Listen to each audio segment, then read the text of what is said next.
Olá, pessoal, sejam bem-vindos a mais um vídeo e nesta aula nós vamos iniciar o estudo dos grafos eulerianos e depois também dos hamiltonianos, né? Bom, esse assunto, particularmente os grafos eulerianos, eles nos remetem, né, à origem da teoria dos grafos. Lá em 1736, quando Euler ele estudava o problema das sete pontes, né? Então, qual que era a ideia do Euler? Ele morava em uma cidade, Königsberg, né?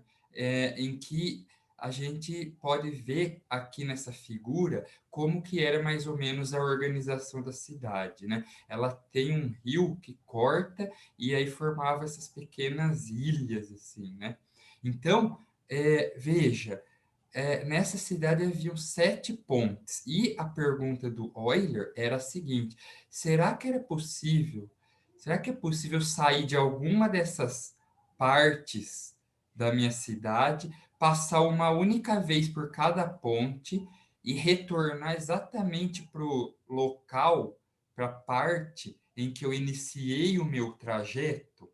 Então, esse problema definiu o que a gente chama de grafo euleriano. Foi de estudar respostas para essa pergunta que o Euler acabou criando a teoria dos grafos e, né, solucionando, dando uma solução matemática para esse problema. Que aí ele conseguiu responder essa pergunta, não só para a cidade em que ele morava, né, mas para qualquer objeto matemático, o que ele chamou de grafo, né, que pudesse ter essas características. Né, ele conseguiu abstrair esse modelo, criando um grafo, e aí a pergunta dele passou a ser: que classes de grafos admitem solução para esse problema, não é? Sair de um vértice, passar uma única vez por cada aresta e voltar exatamente para o vértice em que eu iniciei. Então, vamos definir, pessoal, primeiramente, o que é uma trilha de Euler. Então, eu chamo de trilha de Euler aquela trilha que ela engloba toda a aresta de G, tudo bem? E ela pode ter origem ou destino diferente, porque essa trilha, na verdade, é algo que não necessariamente é fechada, tá? Então, trilha, vocês lembram que não pode repetir a aresta, né? Lembra lá do começo do curso? Trilha, não há repetição de aresta. Então, trilha de Euler. Eu saio de um vértice, passo uma vez por cada aresta e chego em outro vértice. Tudo bem? O que é o Tour de Euler, ou circuito euleriano? É uma trilha de Euler fechada. Então, é isso que o Euler buscava como solução para o problema das sete pontas. Sair de um vértice, passar uma única vez, exatamente por cada aresta, voltando à origem. Tudo bem? E aí ele definiu o quê? Bom, ele chegou a definir o seguinte: um grafo é euleriano se e somente se ele vai admitir um tour de Euler. Se existe um tour de Euler para aquele grafo, então eu posso chamar ele de euleriano. E ele veio, então, em 1976 com esse teorema, porque até então, pessoal, era meio na força bruta, sabe? Bom, imagina, por essa definição aqui, ó, como que você descobre se um tour é euleriano, se um grafo é euleriano. Você vai ficar tentando achar um tour lá, tenta uma vez, não dá, tenta de novo, não dá, tenta, tenta, tenta. E se o número de vértices for muito grande, né? Fica inviável. Então, ele veio com esse teorema. Aqui está errado, não é 1900, é 1736. 1736. E ele falou o seguinte: seja G igual a VE um grafo conexo.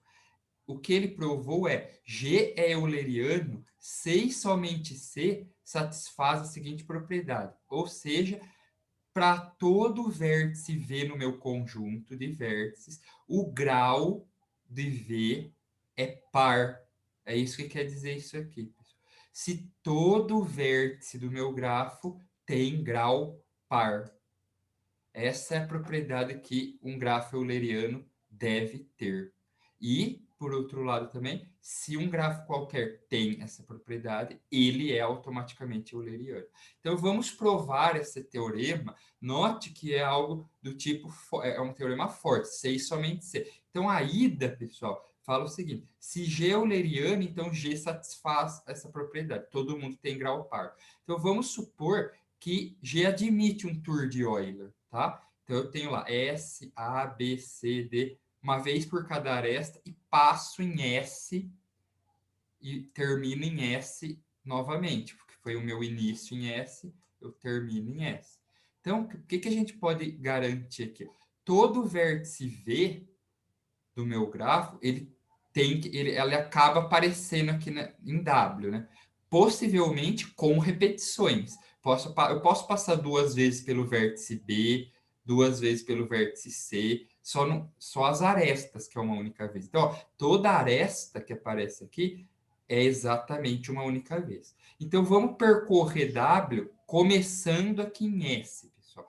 Veja, note o seguinte, para todo vértice V diferente de S, são esses intermediários aqui, ó. São esses intermediários. Vamos chamar de K de V, ó, KV, o número de vezes que esse vértice é visitado. Tudo bem, pessoal? Então, olha só, a cada vez que a gente visita o vértice V, nós entramos por uma aresta XV, tá vendo? E a gente sai, tem que ter uma aresta de saída, não tem? Diferente dessa, que é algo do tipo VY. Então, a nossa entrada é XV, toda vez que a gente entra por uma XV, tem que ter uma saída VY. Então, o que acontece é exatamente isso aqui. Se eu tenho uma entrada aqui, tem que ter uma saída. Tudo bem? Porque o vértice é intermediário, eu não vou ficar preso ali. Se eu entro de novo naquele vértice, tem que ter uma outra aresta que sai. Se eu entro uma outra vez, tem que ter outra aresta que sai. Porque ele é um vértice intermediário, não vai parar ali. Então, como, olha lá, todo tour não termina em V, então para toda entrada tem que haver uma saída. Ou seja, quanto que vale o grau desse vértice aqui, pessoal? 2kV. Onde kV é o número de vezes que eu visito esse vértice aqui, ó. O que é um número par, sempre, para qualquer kV.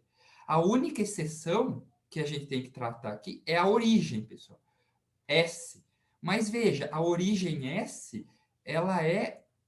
Eu posso afirmar que o grau de S é 2ks menos 2. Por quê? Porque, veja bem, na primeira visita, ó, eu tenho que tirar 1 da primeira visita. Porque a primeira visita, em S, eu só saio, tá? Eu só saio, não entro. Só que eu também tenho que tirar 1 da última visita de S, que eu só entro. Tudo bem, pessoal? Então, 2ks menos 2, menos 1 dá menos 2, o que também é par. Perfeito? Então, provamos a ida. Vamos agora provar a volta. É um pouquinho mais elaborado aqui, mas a gente vai ver que não é complicado de entender. Então, ele fala o seguinte, se G satisfaz a propriedade E, ou seja, se todo grau é par, então existe um circuito euleriano. Tudo bem? Então, nós vamos aqui apresentar por construção, um algoritmo que basicamente o quê? Se você dá como entrada para ele um grafo que satisfaz essa propriedade de todo grau ser par, ele sempre vai produzir um tour de Euler. Então, veja, primeiro passo, vamos escolher um vértice arbitrário V e iniciar um circuito C. A ideia é, a cada passo, a cada aresta que eu percorrer, ó, vamos considerar esse grafo aqui, e a título de simplificação, vou supor que é esse primeiro circuito aqui, ó, tá? Então, ó, eu vou começar no A, e a cada passo eu vou atravessar uma aresta e deletar essa aresta do grafo. Tudo bem? E eu vou parar apenas quando eu retornar a V. Então, se eu fizer AF, FD, DA, esse circuito, quando eu voltei em A, eu paro. Tudo bem? Retornei. E essas 3 arestas aqui eu apaguei. Deletei essa, deletei essa, deletei essa. Não tem mais. Aqui vem o fato importante, pessoal. É o seguinte, enquanto nós não retornamos ao vértice inicial V, no caso que seria o A, nós não podemos ficar presos. Ou seja, é garantido que se eu saio do A, eu consigo voltar para A. Eu nunca vou ficar preso no meio do caminho. Por quê? Porque todos os graus são pares. Olha lá, para todo U pertencente a V menos V, aqui é o F e o D, no caso. Não tem como ficar preso. Por quê? Antes de eu visitar o vértice em questão U, ele tem grau par. O que implica em, enquanto eu estou visitando ele, quando eu estou dentro dele, ele tem grau ímpar. O que implica que é impossível eu visitar, eu estar dentro aqui, ó, de um vértice qualquer U, quando ele tem grau zero, que é a condição para não ter saída. Deu para entender?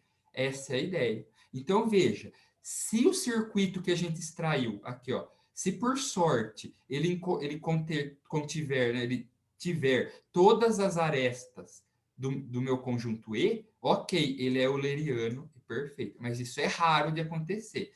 Então, e se acontecer igual aqui, ó, eu fiz um circuito, mas ele sobrou um monte de arestas fora, né? Sobrou. Agora, o que a gente faz? Caso contrário, então, se sobrou aresta, o que ele fala é o seguinte: você consegue identificar um vértice daqui do seu circuito, um vértice aqui do seu circuito, que ainda tem grau par e maior que zero. Por quê, pessoal? Porque quando a gente deleta as arestas do circuito, a gente está subtraindo menos 2 do grau de todos os vértices. Então, é menos 2 do A, menos 2 do F, menos 2 do D, né? Então, subtrai o menos 2. Tudo, subtrair menos 2 de uma lista de números pares, continua deixando tudo par, tá vendo?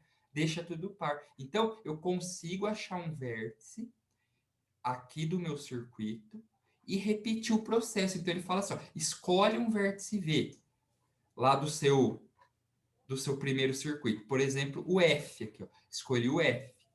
E eu vou fazer o quê? Repetir o traço que eu fiz anteriormente. Sair do F e vai visitando aresta, visitando o vértice. Apaga, vem para cá, apaga, vem para cá, apaga, vem para cá, apaga. Opa, voltei. Opa, então, aqui, ó, C' é F, E, D, C, F. Tudo bem? Agora, pessoal, nós temos dois circuitos arestas disjuntos. Isso é importante. Não compartilham arestas, tá certo? Mas eles têm pelo menos um vértice em comum, que no caso aqui seria o F. Eles compartilham um vértice. Então eu posso fazer o quê? Unir esses dois circuitos. Combinar, fazendo o que? Ó, C combinado com C', eu vou fazer o quê? Eu venho percorrendo C, a hora que eu chego em F, eu transmuto para o C', percorro todo o C', a hora que eu voltar para F, eu volto para o C e continuo, tá vendo? Então, eu expandi esse vértice F aqui, ó, em tudo isso daqui. Combinando, olha o que deu aqui. O que é um ciclo que tem arestas que não eu passo uma vez só por cada aresta. Por quê? Porque eles ambos lá eram arestas disjuntos. Ó. Essa é a propriedade crucial. Tudo bem? Então não há repetição de aresta aqui. Perfeito, pessoal? Qual que é a lógica agora? É seguir repetindo os passos 3, 4, 5, 6 até não sobrar mais aresta em G. Então agora ó, eu sou capaz de vir aqui nesse grafo e pegar um vértice desse meu circuito aqui, sei lá, o C, e fazer CBAC. CBAC, é o C duas linhas. E eu vou combinar C com C duas linhas. Combinar como? Ah, na hora que aparecer o C aqui, eu vou expandir para tudo isso aqui. Então, no lugar do C aqui, ó, vai ficar o quê? CBAC. Olha lá, E, de novo, como esse C duas linhas e o C são arestas de junto, não vai haver aresta em comum aqui. Ó. Não vai repetir aresta. Então, se eu fizer isso, com certeza eu vou subtrair 2, vai chegar uma hora que o grau de todos os vértices será zero. Todo mundo vai ter grau zero. E, nesse caso, eu paro o processo e eu tenho o meu tour de Euler construído aqui. Tudo bem, pessoal? Esse resultado é muito importante. Por quê? Porque ele ele nos fornece uma maneira, né, de checar, de decidir. Um problema clássico em teoria dos grafos é esse. Dado um grafo G, decida se ele é euleriano ou não. É feito facilmente em tempo polinomial, né? É muito rápido. Basta você olhar a lista de graus. Se só tiver número par, ele é euleriano. Tudo bem? Essa é a vantagem. Nós vamos ver que nos hamiltonianos, até hoje, ninguém provou nada análogo a isso aqui do Euler. Está aberto até hoje. Euleriano é fácil decidir, identificar. Hamiltoniano, não. É difícil. Até hoje ninguém descobriu como. Então, pessoal, era isso que eu queria nesse vídeo. Vou ficando por aqui. Agradeço a todos pela atenção. Muito obrigado. E nos vemos em breve aí com mais vídeos. Até mais.